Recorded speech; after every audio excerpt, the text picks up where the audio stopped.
hard since our mother passed. I want to apply for them to migrate to the United States, but the procedure is arduous and expensive. They also don't want to leave our father alone, and he doesn't want to migrate to the United States. Sometimes when I speak to my siblings, I feel guilty, because I was the only one who managed to get away from the hell they are living in Kuwait. Of course, Chantal thinks that heaven and earth will be moved for her to get ID. Different from the blue Kuwaiti passport. These grey passports ensure they can never obtain a visa, neither can work or study. It's a dead end for them wherever they turn. It's especially hard since our mother passed. I want to apply for them to migrate to the United States, but the procedure is arduous and expensive. They also don't want to leave our father alone, and he doesn't want to migrate to the United States. Sometimes when I speak to my siblings, I feel guilty, because I was the only one who managed to get away from the hell they are living in Kuwait, Mohammed says. The children of Kuwaiti mothers and stateless fathers are in some cases issued a grey passport, different from the blue Kuwaiti passport.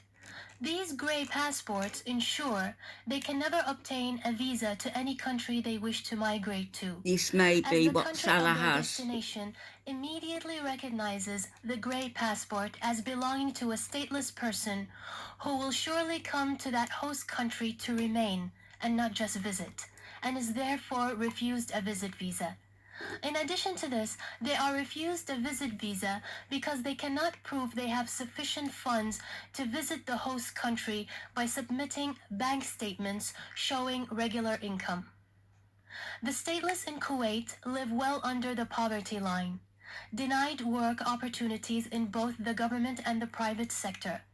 When they are offered menial, low-paying work by private employers, the general ostracization practiced by the Kuwaiti government and the Kuwaiti society against them as a whole emboldens employers to take advantage of the stateless workers, often paying them volatile wages or paying them less than other laborers carrying out the same work, or in many cases denying them pay altogether. Without formal work contracts to protect their labor rights, as the stateless are usually so desperate for any kind of work, they are willing to accept work without a contract to protect them.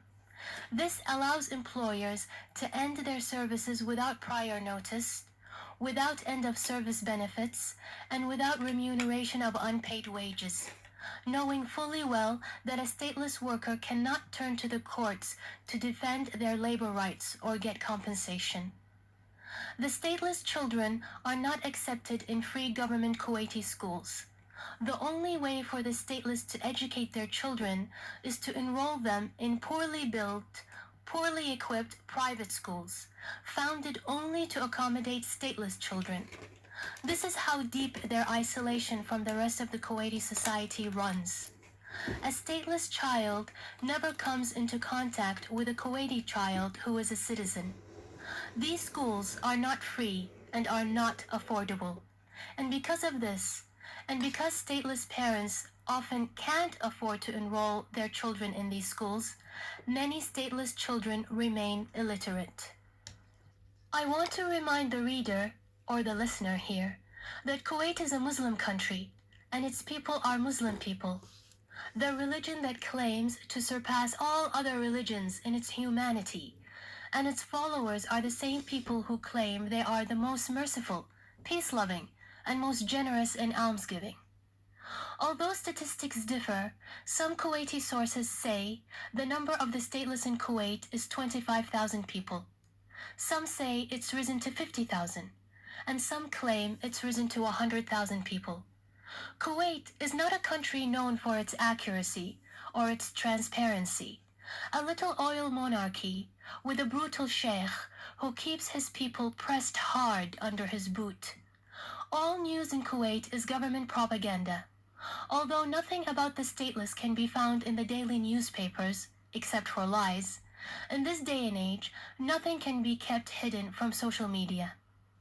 Stateless children, particularly boys, are forced to work from a young age. And because work is not available, they are forced to sell vegetables or watermelons in the streets. Kuwaiti locals drive their expensive German cars in the 100 degrees scorching heat and dust Kuwait is famous for, and see 8-year-old stateless boys selling watermelons in the streets. They drive their kids to school when they know that this 8-year-old boy will never get a chance to get an education. I participated in several of the peaceful stateless protests.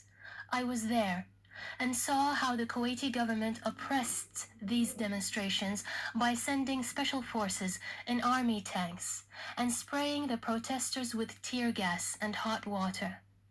The special forces were violent, beating and injuring many of the protesters with batons, including myself.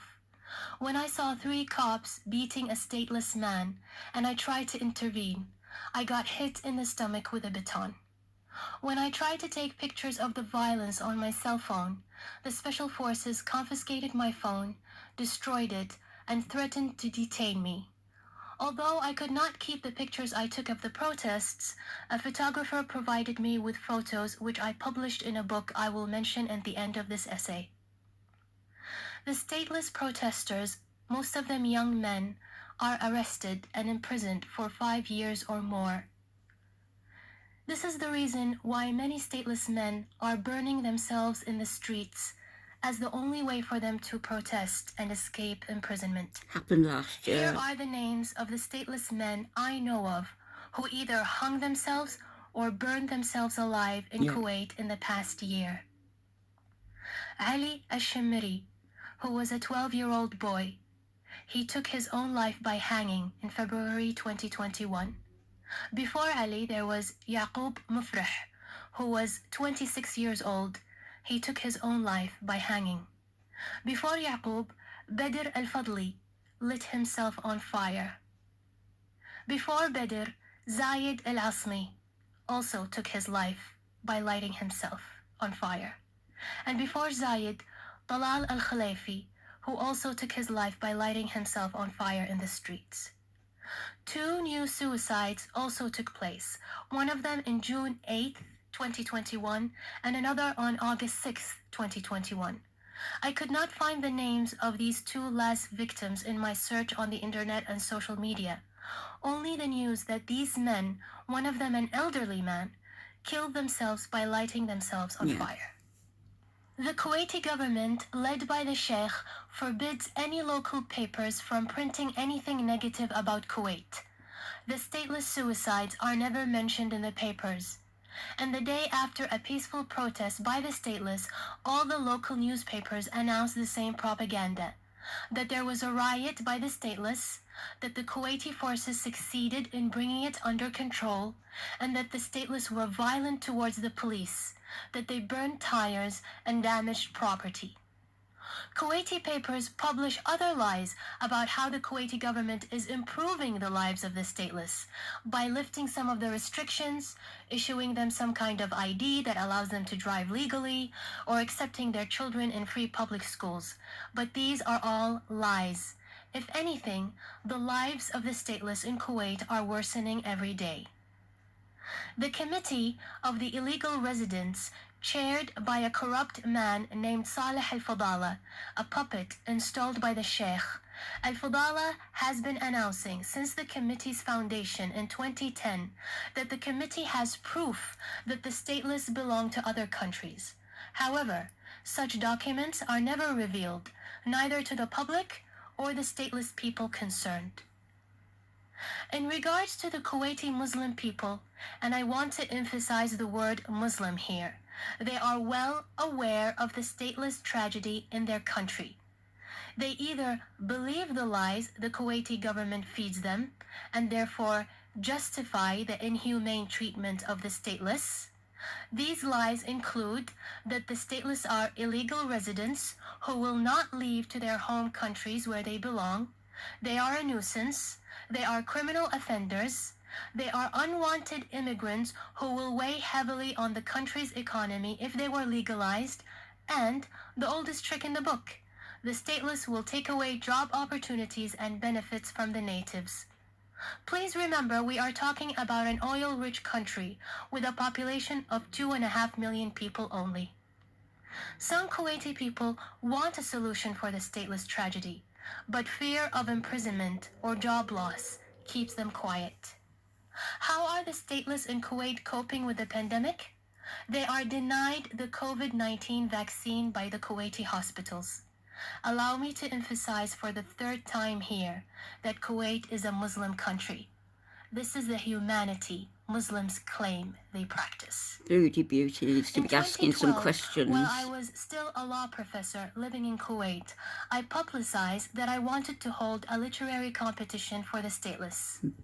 I asked them to send me poems, short stories, and other prose describing their daily lives, their hopes, and their fears. The competition had 2 categories. The first was for children under 18, and the second was for the 18-year-olds and older. 3 winners from each category got monetary prizes, and I collected all of the poems and prose into a booklet I named Judur, the Arabic word for roots. I printed 1,000 copies, sold them, and gave the revenue to stateless children to cover school fees. It wasn't much, but it helped. This collection is in Arabic. A digital copy is available to access on my website. My website is in the description box. In the collection, I publish photos of the stateless protests and the brutality of the Kuwaiti forces against them. I hope to translate the collection into English someday. I have published an Arabic copy of this essay on my blog and an audio version on my YouTube channel. Links available in the description box. Links in my description too. I also found a short video on the tragedy of the stateless with English subtitles. Link available in the description box.